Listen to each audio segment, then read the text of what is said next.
जिन lovebird को धूप लग रही होती है, जो बाहर होते हैं, धूप में ब्रीड करते हैं, उनकी ब्रीड की प्रोडक्शन कैसी होती है, और इंडोर में जब धूप नहीं आती तो क्या लवबर्ड को इसके कौन-कौन से नुकसानात ऐसे होते हैं जो बर्दाश्त करने पड़ते हैं। एक ओनर को क्या-क्या करना चाहिए अगर उसका सेटअप आउटडोर है या इंडोर है, धूप नहीं आ रही तो धूप के लिए वो क्या-क्या चीज़ें कर सकता है। क्या चीचक की बीमारी जो है वो धूप ना आने की वजह से ज़्यादा बढ़ती है, ये भी हम डिस्कस करेंगे आज की इस वीडियो में। So hi guys, you are watching my channel Ahsan pets. अस्सलाम वालेकुम, मैं हूं अहसन जफर, कराची पाकिस्तान से। कॉकटेल मेरी पहली मोहब्बत। लेकिन आज हम बात कर रहे हैं लवबर्ड्स फैमिली के बारे में। देखें, इंसान हो, जानवर हो या परिंदे हो, धूप जो है एक बहुत ही ज़रूरी चीज़ है जिससे बहुत ज़्यादा तवानाई मिलती है। इंसानों में अगर आप बात करें तो जो लोग धूप में घूमते हैं उनमें स्ट्रेस कम होता है। ये बात बिल्कुल सच है और साइंटिस्ट भी इस बात को मानते हैं कि जो इंसान इंडोर लाइफ ज़्यादा गुजारते हैं, जो लोग घर के अंदर ज़्यादा रहते हैं या ऑफिस में रहते हैं या हर वक्त गाड़ी में रह रहे हैं, मतलब उनका धूप में इंटरेक्शन कम है धूप के साथ। अब ये धूप में इंटरेक्शन कम कैसे होता है? मिसाल के तौर पे आप घर में ज़्यादा स्टे करते हैं या ऑफिस में रहते हैं, उससे ऑफिस से निकलते हैं गाड़ी में बैठ जाते हैं, गाड़ी से निकलते हैं रेस्टोरेंट के अंदर चले जाते हैं, तो धूप लग ही नहीं पाती आपको। तो ऐसे लोगों में माना ये जाता है कि स्ट्रेस जो है वो बहुत ज़्यादा होता है, स्ट्रेस कह लीजिए या किसी किस्म का गुस्सा जो है वो ज़्यादा होता है, मतलब उनमें उनका ब्लड प्रेशर जो है थोड़ा सा डिफरेंट होता है। और जो लोग धूप में घूमते हैं, नो डाउट उनमें स्ट्रेस भी कम होता है, उनका ब्लड प्रेशर कंट्रोल्ड रहता है और उनको बहुत ज़्यादा विटामिन डी जो है वो बहुत एफिशिएंसी से मिल जाता है बॉडी के अंदर।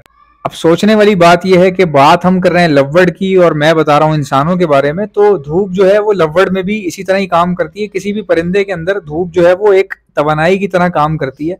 देखें, कोई भी बर्ड जब धूप में घूमता है ना तो उसकी कलर क्वालिटी, उसकी हेल्थ, उसका स्टैमिना और उसकी बॉडी लैंग्वेज डिफरेंट होती है। ये बात बिल्कुल सच है।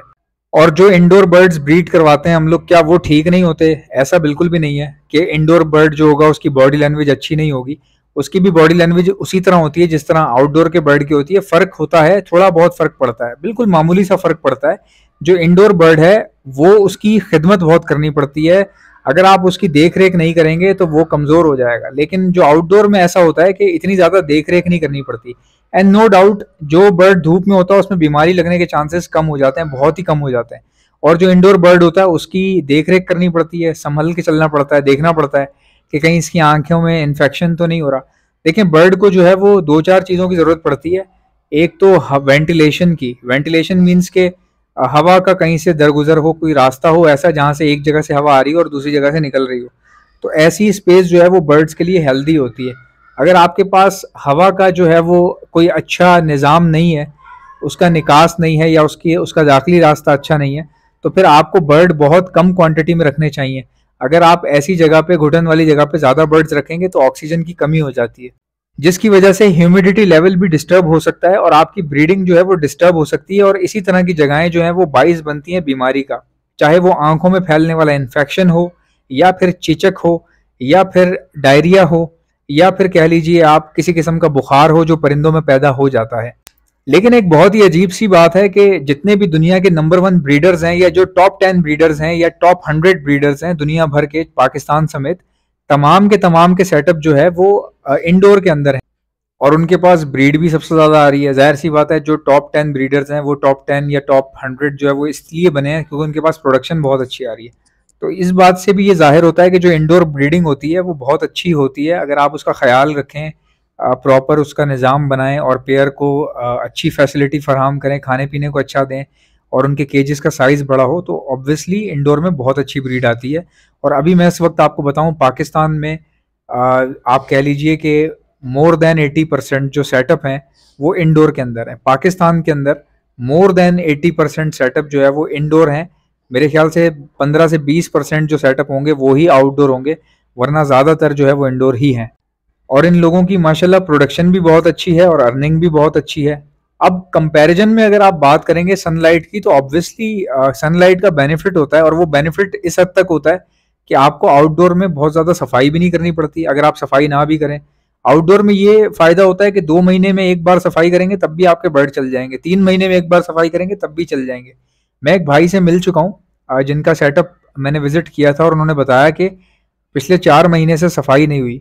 तो मैंने उनसे हैरानी से पूछा क्यों? कहने लगे, यार मैं मसरूफ़ होता हूँ लेकिन मैं दाना पानी कर देता हूँ और बाकी चीज़ों का ख्याल रखता हूँ, एंटीलाइसिस स्प्रे जो है वो मैं मार देता हूँ इनके ऊपर, और सफाई जो है वो मैं 3-4 महीने में एक ही बार करता हूँ। अब मेरे लिए बस सरप्राइजिंग था बहुत ज़्यादा। तो मैंने उनके बर्ड्स देखे तो बर्ड्स बिल्कुल हेल्दी थे, कोई मसला नहीं हो रहा था, कुछ नहीं था। और ऐसा सिर्फ इसलिए हो रहा था क्योंकि उनका सेटअप जो है वो आउटडोर में था, वहाँ धूप बहुत आती थी।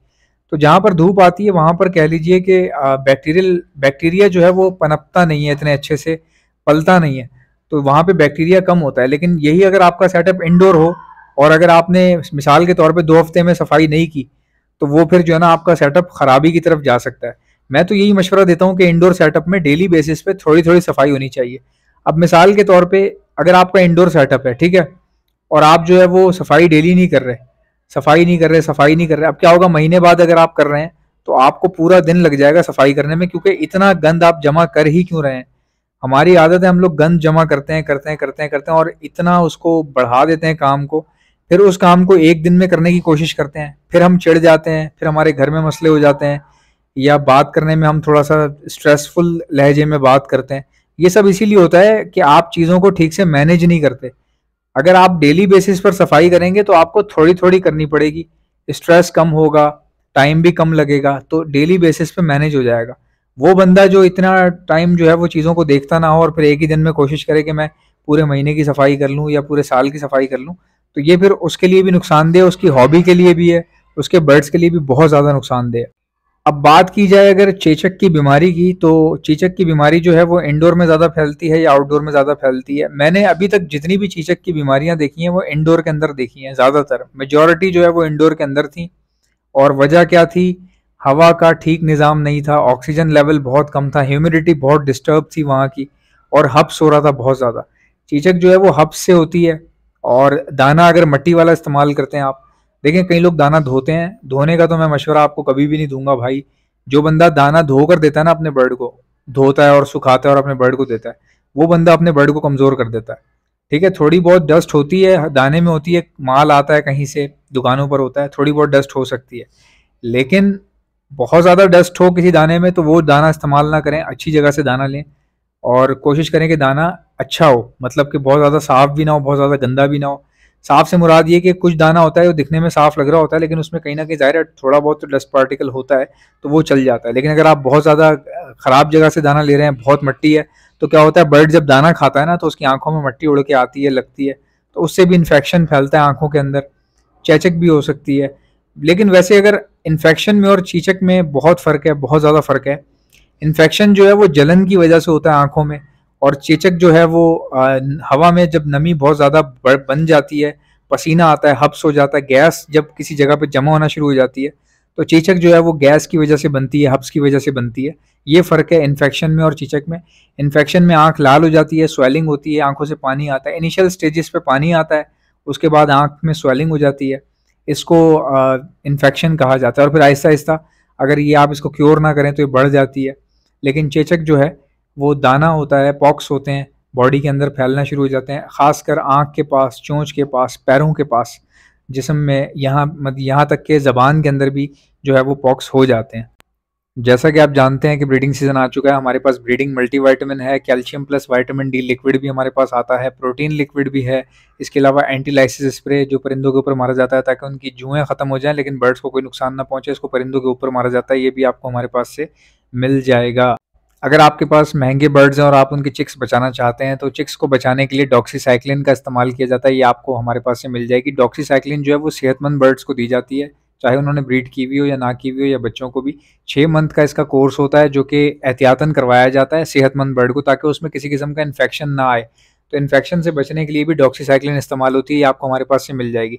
इसके अलावा अगर आपके पास इन्फेक्शन आ चुका है, अगर बर्ड जो है वो कमज़ोर हो रहा है, आपके पास सीप में आ गया है, डायरिया हो गया, उसको मोशन, नज़ला, खांसी, बुखार, उस जब इन्फेक्टेड बर्ड होता है तो उसको हार्ड एंटीबायोटिक दी जाती है, ये भी आपको हमारे पास से मिल जाएगी। अगर आपके पास चिक्स ज़्यादा निकले हुए हैं तो पेरेंट्स फीड करवा करवा कर थक जाते हैं, तो उसके लिए इलेक्ट्रोलाइट्स का इस्तेमाल होता है, वो भी आपको हमारे पास से मिल जाएगा, ये पानी में मिला कर देते हैं। इसके अलावा हमारे पास 3-in-1 प्रोडक्ट है, ये वाहिद प्रोडक्ट है जो हमने खुद बनाया है, जिसके बारे में मैं अभी आपको बता रहा हूँ। इसको कहते हैं breeding booster plus soft food booster plus hand feed. ये ब्रीडिंग बूस्टर के तौर पर भी इस्तेमाल होता है, सॉफ्ट फूड के ऊपर छिड़क कर देते हैं, और अगर इसको पानी में मिलाकर आप अपने बर्ड को हैंड फीड करवाना चाहें तो ये कॉकटेल्स के लिए भी बहुत अच्छा है, लव बर्ड्स के लिए भी, बजीज के लिए भी, तमाम बर्ड्स के लिए, यहाँ तक के रिंगनेक्स के लिए भी बहुत अच्छा है ये। पड़ा नहीं रहता, इस्तेमाल होता है, अच्छा प्रोडक्ट है, मतलब कि हमेशा इस्तेमाल होने वाला है, चाहे हैंड फीड के तौर पे हो या ब्रीडिंग बूस्टर के तौर पर हो। उसमें ड्राई फ्रूट्स डले होते हैं तो इसलिए ब्रीडिंग बूस्टर के तौर पे भी काम करता है। अगर सॉफ्ट फूड के ऊपर डालें तो बर्ड्स जो है वो हीट पर आना शुरू हो जाते हैं।